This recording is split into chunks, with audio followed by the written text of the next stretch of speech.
Speed by Evan Fong dropped last Friday, and here are my thoughts.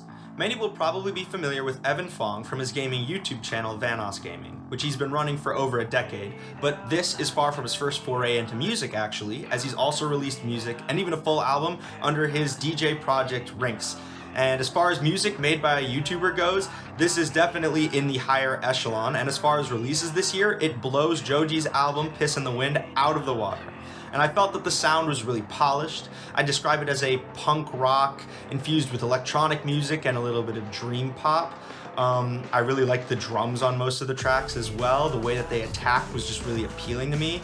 Lyrically, this album can get pretty vulnerable, especially near the later tracks, but at the same time, it's definitely not the main attraction for me to this album. I thought they were just kind of shallow, but you know, they were just okay. He's not as literal as other pop punk artists tend to be at times, and he does a fine job.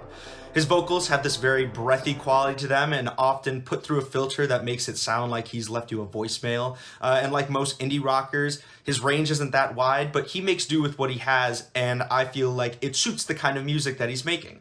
I find a lot of these songs to be very catchy. They've got some pretty great hooks and choruses on them, and you could definitely see where his time as Rinks influenced his music-making philosophy as far as constructing instrumentals with quick songs designed to catch your attention and not a lot of fluff.